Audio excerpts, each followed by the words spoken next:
Good morning, everybody, and welcome to Living Astrology with Janet Hickox.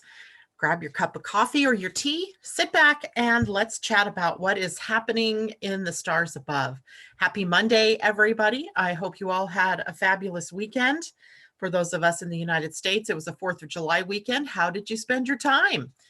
Were you able to get together with anybody, just having a private barbecue, enjoying the fireworks, or what did you do this weekend?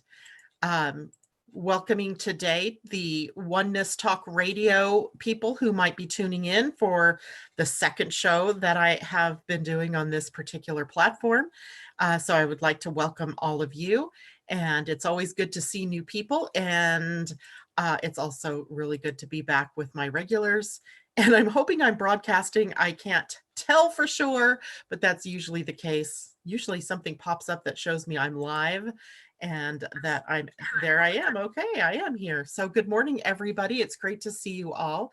Christine Buckingham, hello. Sally Shepton, hello to you as well. And I know that the regulars will be popping in here as well. So we'll chit chat for a couple of moments and then we'll drop into the energy and expression of the energies for today. Also for the entire week, as we're looking at a week ahead. It's Monday, and that means we're really surveying everything that is going to be happening as we look at this particular week. And thankfully, this week is a quieter week.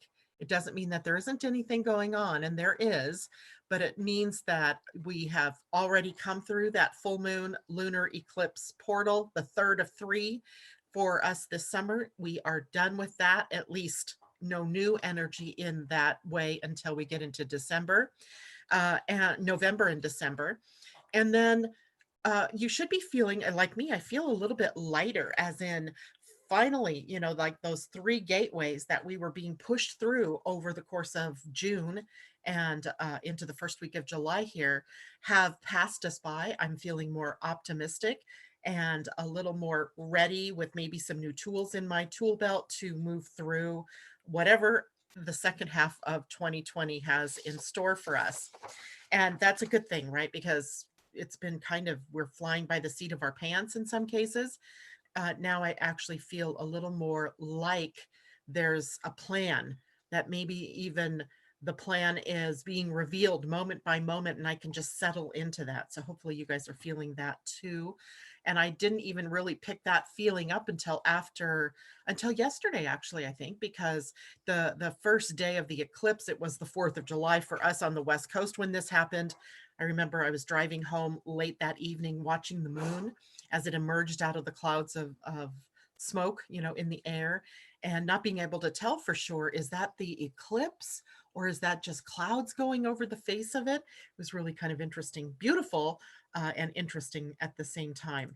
So, all right, I see everybody else checking in with us. Good morning, Allison and Deborah Johnson. Good to see you. So let's see let me give you a rundown of what it is that we're going to do this morning. And we're going to talk about, of course, what's up for the week. And then I'm going to start something new on Monday, which I'm going to call the weekly spiral of consciousness, so that we can take a look at where we are in our spiral of consciousness for the week. And remember, our weeks, when I'm talking about the spiral of consciousness, are 13 days long, not just 7. And in that way, we get to lock into the sacred and to the spiritual, and we can see from a higher perspective what it is that we're being pushed toward and what our role is in all of that for the coming week. And then we'll go through today's moon and today's Pleiadian-Earth energy, and that will wrap it up for the morning. So first of all, let's take a look then at if we step back, what's the bigger picture for the week? And literally, this is a week where we have the more obscure energies of a chart, Chiron and Ceres coming out, being kind of drawn up and out of us. And Ceres, I've been doing a lot of work looking at her because she is such a fascinating subject. Ceres was an asteroid that was promoted to dwarf planet status in 2006 when Pluto was demoted to dwarf planet from planet status. And, really only astronomers give a hoot about any of that, because astrologers are going to look at the fact that these particular bodies are here and they're showing up in our time.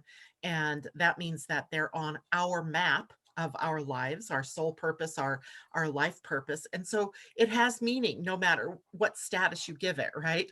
And Pluto has been very activated for the last several years in our movement more toward the age of Aquarius, if you will. I think he's sort of the checkpoint that tells us where we are in that bigger time scale, that 26,000 year time scale of change.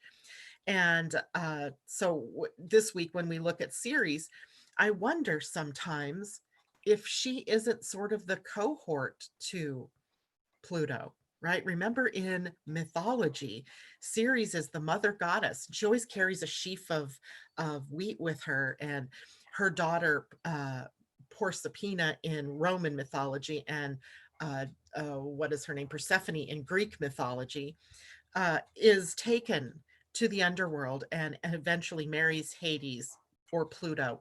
And then that means that Ceres becomes the mother in law to Pluto.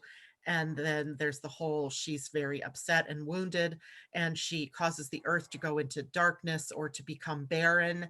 And so it's a pantheon that is ancient, and it's actually one that you see repeated in a lot of different mythologies, not just Greek and Roman. And that same idea of seasons and a time for being fertile and being barren. So we have those two faces of timing. And part of that time is a dragging into the underworld, into the quiet, into the cave, if you will. And doesn't that sound like Pluto's territory? So Pluto and Ceres, maybe some kind of coming together with these two. And then I also find it interesting that they were both sort of, one elevated, the feminine part of this elevated, at the same time the more masculine was sort of demoted, and that brings them to an even status. I kind of like that picture in my mind too, or that sort of um, moniker of the planets and what they mean. So we have some interesting energies then with Pluto and with Ceres. And this particular week, Ceres is moving into retrograde. And so that takes us from the outer world expression of bounty and um, fertility and more into the inner world. So we're growing this week the possibility, and for the next several months, the possibility of becoming more fertile, if you will, um, on the inside, right? Creating new pathways inwardly. So I think this is part of our continued view of the sky, as bringing us more wisdom, more spiritual wisdom, and a more internal focus rather than the external focus. Because if you focus in the outer world, it's darn crazy out there, right? It's very crazy out there. So anyway, we have we have some time here for us to consider what it is that we need to improve on the inner world. Now, let's see, as well this week, by the way, that happens tomorrow, Tuesday. On Wednesday, we have a very powerful Mercury retrograde in square to Mars. And this is, I consider this to be a harbinger. So we start watching today, tomorrow, and the next day, what's going on in the world, what's going on within us. There's shifting going on, and there's a challenge being brought to us. We may be filled with some kind of internal conflict that we need to solve and that we need to be able to work with.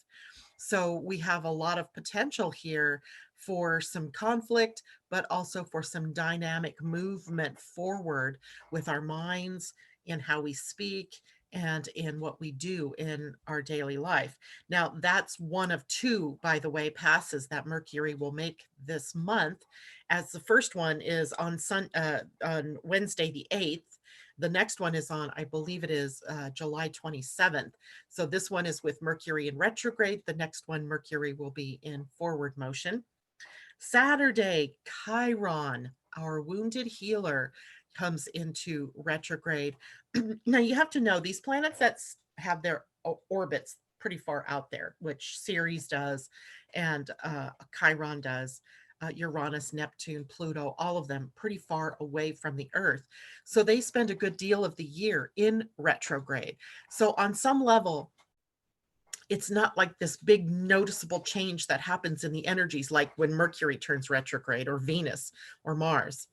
But when those outer planets change to retrograde, we're seeing the potential for a shift, not only in ourselves, but in society, if we're looking at Jupiter and Saturn, or in the collective, if we're looking at the planets that are further out. So Uranus, Neptune, Pluto, Ceres, Chiron, all of those, and all the other, different objects out there.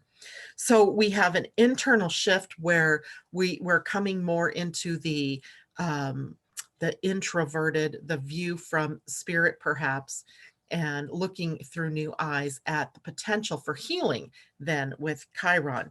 And that's going to be interesting as we look at the spiral of consciousness and look at today's actual energy in the Pleiadian-Earth. You see there's this sort of echo going on throughout this time period about healing. And not just the physical healing. This can be on the mental, the emotional, the spiritual level. And all of us are experiencing this Chiron moving into retrograde. Now, Chiron is in Aries, and Aries is ruled by Mars. So there's going to be some sort of conflict going on between the inner and the outer worlds, and that the path to healing sometimes begins with the wound, and being able to open up the wound, expose it to the air, let the ickies out, and then from there we get into the healing potential of this particular body. And that occurs on Saturday and sets us up for the next 4.5 months of Chiron in retrograde. This is why Chiron takes a long time to move through a sign. It's almost 7 years, sort of the same amount of time as Uranus takes to move through a sign. And so we have 7 years. That's kind of a sacred number too, don't you think? 7 years to sort of undo the wound, to really look deep, to do some processing, to do some releasing, and to do some healing. So Chiron in retrograde facilitating that on the inner planes for all of us, which means likely there's a change, a shift going on in how you view the world and in how you open your heart or not. So this will be something that we'll probably talk about a lot over the next few months during this period of time where things again are going to be getting pretty chaotic, as if they aren't already, but there's more. And then on Sunday the 12th, Mercury stations direct. Anytime a planet stations direct, there's possibility for some of the crazy expressions of that planet to come to the forefront. It's almost as if you're sort of hanging in the balance, where the planet has yet to gain any momentum from our point of view, only here on the Earth. If we looked at astrology from the sun, there would be no retrograde planets. The only reason here on Earth we have retrogrades is because some of the planets move faster than us and whoosh by us faster. Mercury and Venus do that. And then others are slower than us. And so at times it's us whooshing past the other planets that create this change in the atmosphere of how we connect with that planet. So Mercury stationing direct can bring up issues that you've been experiencing during this direct. Maybe it brings it to a close. Maybe it sees its solution. And maybe there is something that, you just got to throw out, an idea or some kind of thing that you started during that retrograde that maybe is coming to its close, moving us forward, but slowly, right? This isn't like, and you're going to see later as we talk this morning about the energies, there's a lot of energy for new beginning right here and for moving forward, but it's not the jackrabbit type of jump out and run and get things accomplished. It's more the steam engine, right? That's picking up momentum and for a while, the steam engine is chugging away, but the train doesn't seem to be moving, right? It just seems to be going very slowly and it picks up speed over time. Well, that's what is happening with Mercury here. There are still, even though Mercury goes to direct, there are still a lot of planets in retrograde, 2 more turning retrograde before Mercury turns back to direct. So we have this idea that There's slow movement forward. And remember that one of the themes we talked about for this year was about laying out a plan, and the plan having steps, and you're taking stepwise progression towards something in your own life. Well, also that's what society is doing. That is what this entire, world basically is involved with, is a stepwise plan to our future. And what does that look like? I mean, we have a lot of things to address, right? From climate change to governments to healthcare to education to finance and economies and trade. And we can go on and make that list ever longer. But every one of those things has one thing in common. It's recently had some kind of crash going on in it, which leaves us open to some kind of reconstruction phase. And that's these retrograde planets giving us time to really consider, what does it look like? What would we want to reconstruct? How would we want to see that show up in our world? So even though planets will start to go one by one over the next several months back to direct motion, it doesn't mean that the energy is like out of the gate like a racehorse. It means it's sort of slowly picking up speed. Now, we see that so eloquently when we look at Mercury in human design for the next 2 weeks, as Mercury turns direct, but then has to, take its time to pick up speed. In human design, it's sitting at the gate 52, which is called the gate of stillness. So in your DNA, because that's what human design is related to, those different gates represent the different codons on your DNA. We're looking at the stress in the shadow. So this is sort of Gene Key's human design. The stress is the shadow energy, the fear that all of these things that are piling on us create within our body, that stressful feeling. But we need to be able to move up to restraint, right? So that we are the ones that recognize that our minds are creating as much of the stress as the outer world. It's not that the outer world is creating the stress, it's our reaction to it or our thinking about what it means, that kind of thing.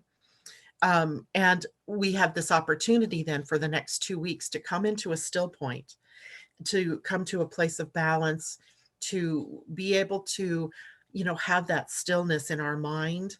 And I almost feel like it's a place where we're still in that incubation of what comes next. So yay, though we have this opening and we have this power to move forward, it should be a much more deliberate and considerate and contemplated way of moving forward rather than some kind of just, jump out there and make change. So we have that going on this week as well. So honestly, when you look at that, it's not that bad, right? There's some, some things going on here, but it's not like facing, the lunar eclipses or the solar eclipses and the transitions of Venus and all the things that we've been crazily going through the last few months. We actually have maybe some time to think about where we are and where we're going. So hopefully everybody has that going on for them as well in their life. So tell me how everybody's feeling. I'm seeing some comments, but not very many this morning. I don't know what's going on there. Maybe I'm not live, but it says I'm live. So I'm going to carry on. And let's talk then now about, we're going to transition over to what is going on through the spiral of consciousness. And when I'm talking about that, of course, I'm talking about the Pleiadian-Earth energy. And I thought I had my book sitting here and that I could show people who are new to us, but apparently I do not have that this morning. It's okay. The Pleiadian-Earth Astrology is a book written by Pia Orlean and Colin Baird Smith. And they both together channel a group of entities out of the Pleiadian or out of the Pleiades star constellation. And the wisdom of the Pleiades is sort of that they're here to be sort of guides to us here on Earth as we move through this very technological and evolutionary time. And indeed, we see some commonalities between the Pleiadian Earth energy calendar and astrology as we do in the Mayan calendar and Mayan astrology. And of course, the Maya always said that they received the wisdom of the calendar and their astrology through star people. They didn't say specifically who they were, but I wonder, right? Is it the Pleiadians that they had actually contact with the Mayan culture to be able to create some of the things that they've created? And now with the Pleiadian energy being channeled directly into us now, we have this opportunity to really connect again as people to this idea of the spiraling nature of consciousness, or what some of you may call the conscious evolution, or some of you may call ascension, right? So the whole thing is about how we're spiraling or moving up this idea of consciousness and becoming more than what we have been in the past.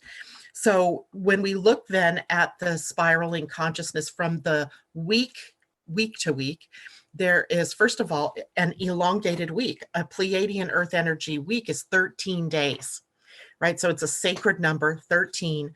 And we see that we move from the new beginning or initiation energy all the way through to ascension, right? The 13 is the number of completion or ascension. And that means that we then are preparing to move up to the next level in that. Interestingly enough, Saturday, Sundays, lunar eclipse fell on the day 13. So we also saw that walking through that portal of that eclipse was our preparation to complete and to ascend to the next level in that spiraling nature of consciousness. So that means then Sunday, we started with the one day. And the one day is our new beginning. And if we take a look then at the one day, the day one, and the energy that it was bringing into us, like a pulse, right? It just pulses right on in. It gives us an idea of what will happen not only for that day, but for the 13-day week. It's sort of the umbrella energy that we're under for that period of time. So we entered into the next spiral at one exploring. And exploring was Ben in the Mayan calendar, and it was represented by the reed, and the need for the reed to both be flexible and sturdy. So we have this idea of change coming at us and being able to bend and go, kind of go with the flow, bending and yielding to the energies that we're experiencing in the outer world. So Sunday, the 5th, we moved into one exploring energy, and that new beginning then was about new ideas that are being presented to us, sort of the push, if you will, for us to investigate the new, to maybe hear something new, and then take the time to go look and explore, see what else it might be bringing us in terms of energy and flow. It is a time then, this 13-day period, as well as just yesterday, to review our options, to be more discerning in what it is that we tie ourselves to, as far as opinions or thoughts or patterns. Maybe making more decisions during this 13-day period than we've been able to make. But again, with caution, as we still have so many planets in retrograde. We may feel a need during this 13-day period to sort of upgrade ourselves, or to do some self-study, some self-contemplation, and to move ahead in our improvement. We might also feel that need to or a push to release ourselves from the old thoughts, from the old ways of being. And you think about that against the backdrop of everything that's been going on here in the USA, but also around the world with the coronavirus, with the way that's impacted our economies, and how we deal with that on a regional level, or a state level, or a country level. How do we deal with that as, a continent, as it sort of jumped from Asia to North America to Europe and Australia and South America and India, of the subcontinent there. So as this virus has jumped around, it has, affected the economies and the infrastructure of all of the nations on the planet. So we are in this time to move beyond opinions, right? Of people's opinions about what it means, rigid attitudes. We are needing to move beyond the overconfidence that we felt about the way things were going, because that's like waving the red flag at a bull, right? It's just enticing the universe to show us where we are, where our human hubris is, and then making us move. So here's our opportunity this week. We can view the world with fresh eyes. We need a new perspective. We need new conversations. We need an ability to let go of our petty disagreements, of our petty way of communicating with one another. We need something more mature.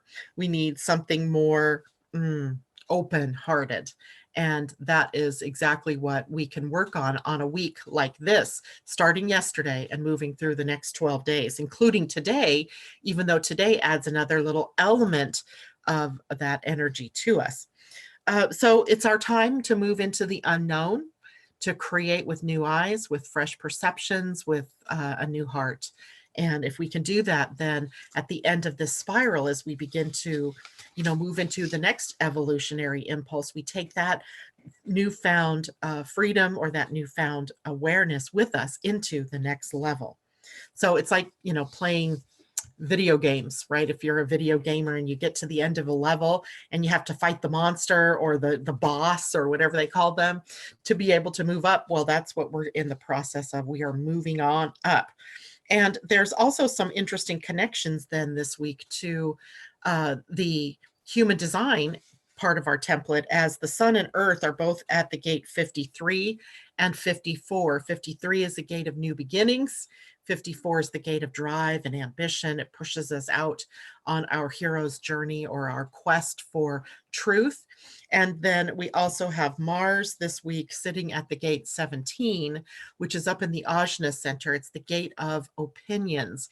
And here we have to, hold our opinions until they become tested and can be proved either true or false. And so we see kind of this, resonance going on between our evolutionary impulse for the week, as well as what human design and the gene keys will be showing us for the week. And we'll talk more about that as we move forward through the week. So by the way, those of you who are joining me for the first time through Oneness Talk Radio, I broadcast live through Oneness Talk Radio on Mondays at 8 a.m. Pacific time. But Tuesday through Friday, I am also on broadcasting live 8 a.m. on my YouTube channel, which is called Living Astrology. So you could just do a search on YouTube, Living Astrology, and you can subscribe so that you get notifications of when I'm coming live on air. And we go into the depth of the day, but we also take the pieces. For example, our conversation about Ceres, just the surface that we did this morning, we'll take that deeper. We'll look at Chiron retrograde later in the week, and we'll take a look deeper too into the gene keys and human design aspects of the week.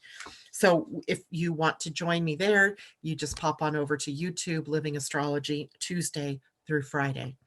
Okay. And of course, I would love it if you would hit the like button or the thumbs up button. And I would also appreciate a subscription, because that helps me move my channel ahead. So thank you from my heart to yours for supporting the work that I do here. I'm going to go take a look and see if I have more comments, questions. So, wow, I just do not know. Thank you, Christine. I appreciate that.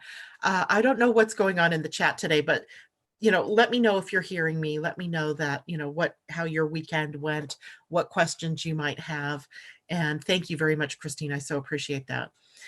Okay, now I want to head back and bring it in now to this particular day. Today, the moon, we were in a void moon, meaning we were sitting in the void for an hour or two in the middle of the night. So that makes it better for me. Maybe I'm having dreams and working out stuff in my dreams and not having to actually sit in the void, of course, trying to get work done at my desk and finding I can't get that done. So today we moved out of the void, and when we move out of the void, we're usually moving into a new sign, and the new sign that the moon is in now is Aquarius. Woohoo! So the moon moves into Aquarius and into the arms of Saturn and Mars and Venus and Uranus as far as transits and conjunctions and aspects. So we have some really good energy today between the moon and Mars and Venus. And then we also have a square to Uranus later in the day. And Uranus, he's sort of the crapshoot, if you will, in astrology. As sometimes his role is that of awakener. His role is that of the sort of rebel, the cosmic rebel. And his whole theme is about liberation and freedom, right? He's trying to liberate us from something. And so he comes in and jolts us at times. He comes in and he shakes us up. And it doesn't always have to be something negative or a blind side, if you will. It could also be something extraordinarily lucky or something very positive. But in some way, the moon squaring Uranus brings up some emotional qualities in a way, striking us, if you will, in an emotional way. And that it doesn't, like I say, have to be negative, but certainly it's always a possibility here. And if we look at what Aquarius rules, we might get an idea of where that might be taking place in our lives. So Aquarius rules the new, the inventive, the innovative, and applies those kinds of solutions to the old problems. It's very forward looking. And in fact, the planet Saturn, that is the co-ruler of Aquarius along with Uranus, already has a relationship to time. And as the natural ruler of Capricorn as well, Saturn's time is often looking back to the past. When he moves over into Aquarius again, back up in December, we'll be forward focused one more time. So we'll be looking ahead at innovative solutions, technologies perhaps that make things easier. Of course, that's a double-edged sword. As we go through that time, we also will face different qualities of humanity versus machine, right? Because Aquarius also rules humanitarian attitudes and the human, right? The human. And everything about Aquarius is about humanity and leveling the playing field for everybody to get a fair chance at everything. So that will, of course, unveil over time as we're still in that transition state to the age of Aquarius. And next year, we anticipate that with Saturn and Jupiter both being in Aquarius. So every time now that the moon moves through Aquarius, which it's doing for the next couple of days, let's look forward to the future and in our own lives, what might we need to connect with to be able to move forward. It's a time of revelations too, because Aquarius being ruled by co-rulers, Saturn and Uranus, revelations, epiphanies, ahas, shocking things that wake us up. And so we have that opportunity as well during the next couple of days where something can be revealed, something unveiled for us. And it's up to us then how we view that. Is that going to be something positive or is it going to be something shocking? How are we going to view it? That is our job. But again, there's also other qualities of Aquarius that we can bring to the surface, like humor. Aquarius is part of, because it's partly ruled by Uranus, it brings us that humor, the satire, looking at life, sort of with irony, and then laughing at ourselves or laughing at what's going on. It is also a sign that brings us to friendships and the groups that we associate with and our networking potential. How do we work in a group? How do we come to I'm going to give you a new word, synarchy, where we begin to work together as equals without that hierarchy that we have been working with for centuries. So we have this other, potential shift in the way that we work with one another as time goes on. In fact, it is the highest level of one of the gates in your gene keys / human design body graph. So the potential is huge for us to be able to make some big key shifts. And that will be helped along when planets, Jupiter, Saturn, are in Aquarius, and much later in the next 5 years when Pluto joins Aquarius. So it's a great time for us during these little periods of time where we can kind of get used to this idea of looking forward and of being innovative, of being impartial, right? Stepping back, what's fair for all, being more progressive. I think it's interesting because for the last several years, while Saturn was moving through Capricorn, the watchword was conservatism. Even politics leaned to the more conservative. And now that shift is happening in the next year or so, more toward the progressive. So we're moving ahead. You get the idea that we're moving ahead, not as just a political statement or a political movement, but our inner agendas, if you will, our sort of the consciousness level that we take on becomes way more progressive oriented, impartial as well. And yet we still, with Aquarian energy, have that tendency to be detached or excessively detached from what's really happening. So we'll have to guard against that, right? That we don't get too mechanistic. We don't get too many robots out there doing the work of humans. Even if we're thinking, wow, that frees humans up for other things, it also beats us up at the economic level. Because if people are being replaced by machines or robots, that means that they're not working. There aren't jobs. So how do we deal with that? We're going to have a whole set of new things to work with. And we see that every month when the moon moves through this area, that we have this possibility of looking closer at what does that progression mean for us in our own life? What part do you have to play personally in the movement ahead here? It's almost like following the spiral of consciousness, but from the moon's perspective and from Aquarian perspective. All right, today we're motivated. You might feel a little excited. You might be feeling lucky. You might be looking at, what is it going to take for me to move forward?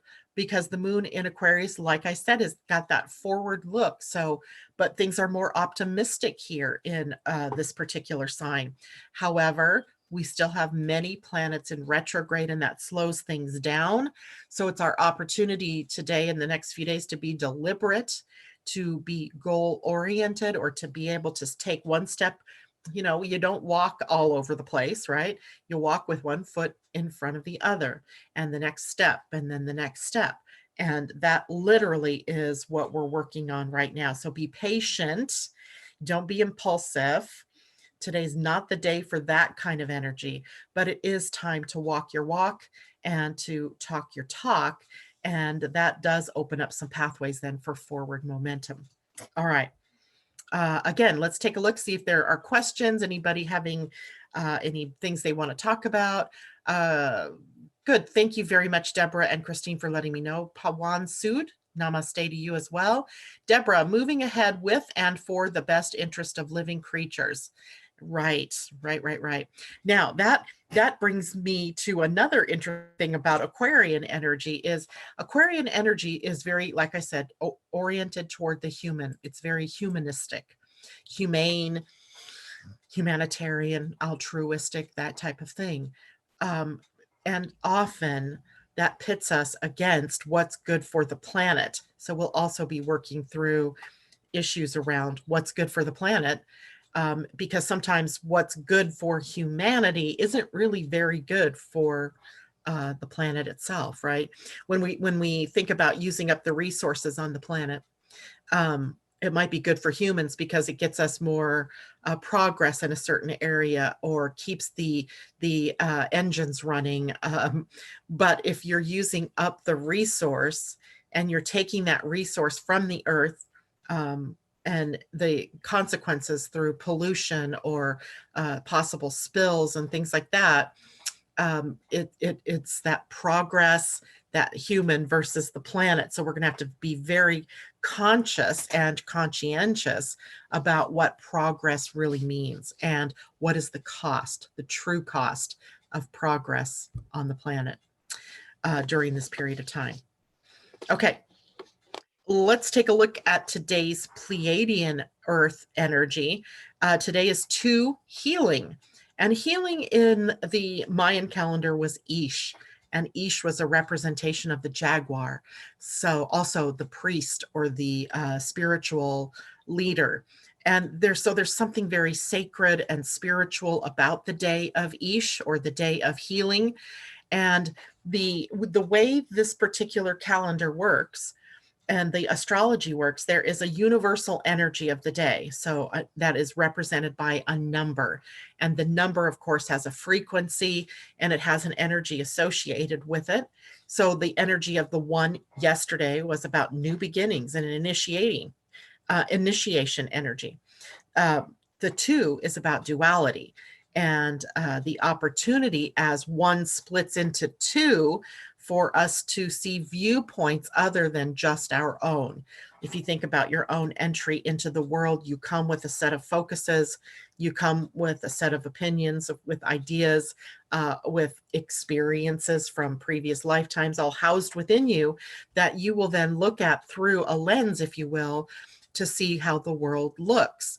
Well, that very duality sometimes sees us being us and other, I am and we are, and seeing that there's this difference going on and taking that difference and running away with it is what we've done toward the negative conflict and struggle because of differences.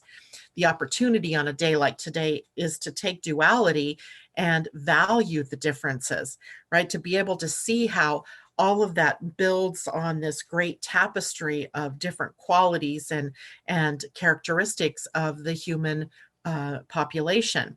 And your own viewpoint, as important as it is only part of the picture, right? There's a whole, 7 billion of us or so on this planet with different viewpoints, different ways of thinking, different ways of perceiving. And what we're being asked to do with duality on a day of duality is to be expansive, not exclusive, right? So being more open to new ideas, to be more connecting and being more excited about how it is that we're all connected through these different ways of being. And also expansive, you have a choice, I think, maybe with this kind of a day where you can be expansive or you can be in contraction. So, and I'm not saying one is better than the other, but I'm saying here that if you're in expansion, then you become a little more, inclusive, and you see other people's points of view and you expand on that, and you see possibilities and not just, this one way that things can be done. You're opening up. Contraction is where struggle continues, where that conflict comes in, where competition breeds. And that type of thing leads us down the road of where we've been, right? With this division and polarity, this concept of separation. So we don't want to continue that anymore, right? That's been one of the big problems on the planet. So we're really learning about how to bring in the whole world family. And that would be a prelude to us being able to bring in the galactic family, right? If we can't even be inclusive with our own people, different colors, different races, different backgrounds, different religions, how can we possibly step out into the galactic and embrace the different types of life forms out there, whatever that might be? In my imagination, I see all kinds of possibilities, but I also know that we're not ready to do that yet. And I think that's a lot of the galactic friends that we might have out there. I'm really waxing esoteric here today, but a lot of our galactic friends out there know that, and they're not going to be revealed until we can heal that idea of separation and of exclusivity, and become more inclusive and more loving and generous and kind to our own family here, before they allow us to see who else might be out there, lest we take those same ideas of separation and struggle and create wars and strife with our galactic brothers and sisters like we do here on this planet. So we have a lot riding on this, right? This is huge in terms of what we need to learn. Now, on a day of healing, the title of the day, if you look at the title of the day, it is the power to restore wholeness when we connect with and trust the universe. Wow. right? Wow, there's a lot in that day. There's a lot here in just one, you know, a 24-hour period for us to learn about wholeness and how we connect with all that is, and how we trust that the universe is providing us everything we need in the moment to be able to be healed, whole, and healthy. Interesting to note that the energy of healing, Ish, in the Mayan calendar is related to Chiron.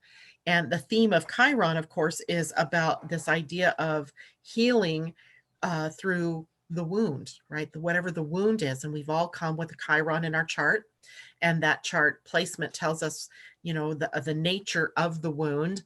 The house placement of your natal Chiron tells you where the wound is going to take place, the where of it all by house, right? It tells you the area of your life most affected by it. So if you have, for example, a seventh house Chiron, then Chironic themes are going to play out. Healing themes are going to need to play out through your relationships, because that's what the seventh house represents. And we could do that through all of the different houses with Chiron. So Chiron on a day like today then is related to the wound and the healing path that opens up. And you could think of this as magical alchemy or magical transformation, right? Taking that wound and all of the experiences around that wound and applying healing to that wound and watching with magical eyes as things change, right? To be able to heal thyself and to it's sort of a magical alchemy here, I guess, is the best way that we can look at that. And we're living it, right? We're living it. So we can alchemize perhaps duality in its correct form and embrace all that is, or we can continue down the road we've been on, which is that using duality as a way to be different, to see differences rather than to see how we're alike as well. I mean, it's great to see differences, don't get me wrong there. But when we use those differences to make ourselves better than someone else, then we're using it incorrectly, right? It's meant to be inclusive, not exclusive. All right, so going back over here, how is it going? Chiron in Aquarius. Christine. So a lot of your wound has to do with power, you know, your own power, your personal power. Depending on the house that it's in, you know, that's where you might feel disempowered. For example, and I don't know how old you are either, Christine, so that makes a difference, right? From birth to 50, we're kind of in the wounded part of it. When we get to about 50 to 52 years old is usually when you have your Chiron return. And at that point, you know, the wound is being healed in a different way, right? It's not that there's no healing going on, but you know, as we get wiser, as we age, we get wiser, and we begin to be able to apply healing to all of the experiences that we had. Now, here's another quick note for those of you who were born before 1978. You were born, the wound occurred to you at whatever age you were around 1978. This is how I've seen it in people's charts, that it just sort of lies dormant. Not that it isn't happening or that there's nothing happening. It's more inward, and then it becomes an outward expression right around whatever age you were in 1978. Well, those of you who were born after that, you come into the planet, you come born with the expression of that wound. So I'm thinking that the healing path for those of you born after 1978 is sort of a higher, what's that called? It's on a higher plane, perhaps, or a fast track. That's what I was thinking, a fast track, where those of us who were born, you know, before 1978, it might have been a slower time for us to recognize the wound and then to work with that wound over the course of time. So Deborah Johnson, Chiron and Pisces in the 5th house. So Chiron and Pisces is a crisis of faith, having maybe some kind of wound in your life around faith and trust in God, or a religious wound or a spiritual wound of some sort. Not having faith in the universe, not feeling supported by a God or a idea of source energy, And in the fifth house, that might play out in your creativity, maybe plays out in your love and romance sector of your chart. Maybe you feel like the universe or the wound is about relationship in terms of intimacy and relationship on that loving romantic level. So you may have to work on that area of your life. And Christine, makes total sense. 62, and finally learning to take back my power. Indeed. There you go, right? Deborah Johnson, I was 15 in 1978. And I was about your age as well. I think I was 16 or almost 17. And I graduated in 79. I turned 8, so I was 17.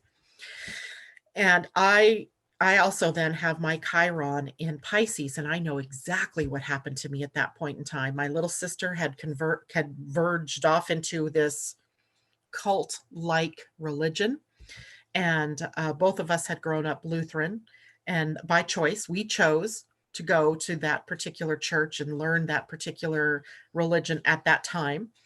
And somehow somebody connected to her, a schoolmate, and got her interested in this other religion. And the wound occurred to me when she told me that there was no point in us having a relationship as sisters since she was going to heaven and I wasn't. And that because I was baptized incorrectly and she was baptized correctly, even though we were both baptized at the same time. Too funny, right? But what it did to my very young mind, to my very young soul, was cause me to just throw over religion and to throw over with it God. And for the longest time, I wouldn't even entertain the idea of spirituality. But then the universe has a way of starting to open up those doors. I started having dreams that came true.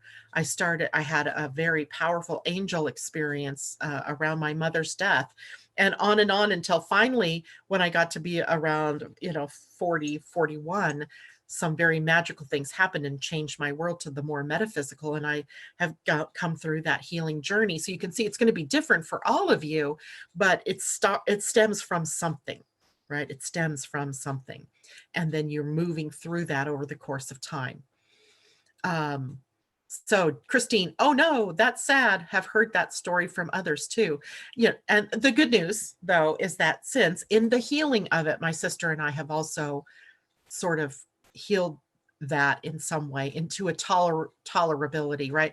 I no longer think in that black and white sort of, you're right, I'm wrong, I'm right, you're wrong kind of thinking around religion, even though I think religion does a lot of damage, it does a lot of separation, but it's also a huge learning tool for all of us, I think, to really see ourselves more clearly, to see the world more clearly, choosing, depending on how you choose to look at the world through those eyes, right? If you start to look at all the world's religions and you see how many similarities there are, in their stories and in the way that they, their doctrines and their dogma, and their mythologies, then you go, wow, there's something going on here, right? Where there's got to be some kernel of truth in all of this. And can we pull those out and those things that are common instead of those things that, separate us in those same belief systems?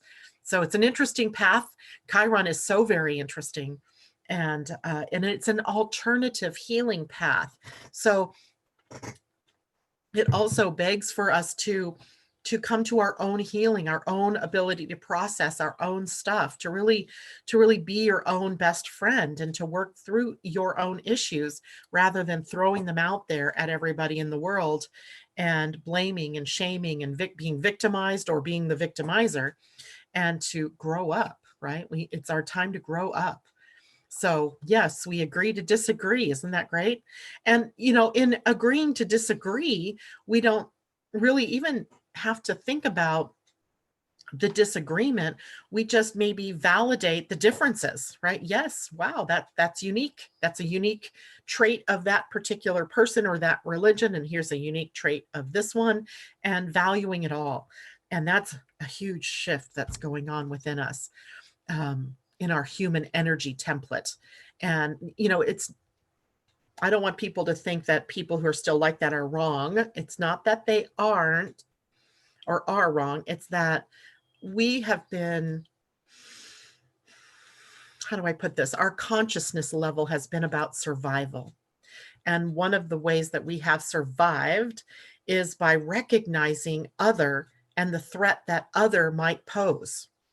And that served us well, right? We've, grown to 7 billion plus people on the planet. We've really benefited from that survival instinct within us. But that is shifting. And over the course of time, over the next several years, up through 2027, we're shifting that energy from the survival instincts to the more emotional intelligence that's within us, letting our emotions guide us. Your solar plexus connections guide you, as opposed to the fear field that is based in thinking, our over accommodation of what's going on in the mind. Now, that's going to take time to move through, and a conversation totally for another day, but it is happening. And what we see then is the reaction of people who are, being kind of prodded and pushed to let go of that old thinking, that old idea of survival, versus the thriving in the emotional center. We'll have some issues with that as well as people become reactive.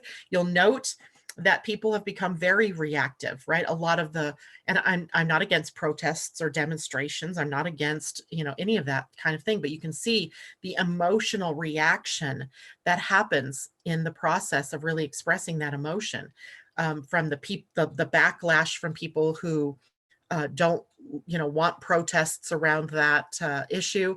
And also then the protesters who are sometimes in a position of having to defend their right to be, or to be able to use their voices.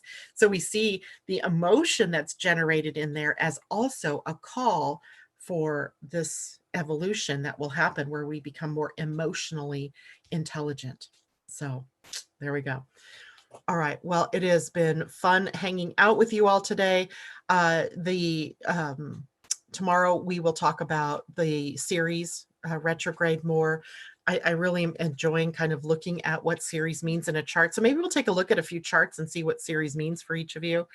If you're joining me here today at Oneness Talk Radio, then tomorrow you can find me on Living Astrology's YouTube channel, and that's where we'll be having that discussion tomorrow. In the meantime, everybody, thank you for joining me today. Have a great rest of your day. See you tomorrow. Bye for now.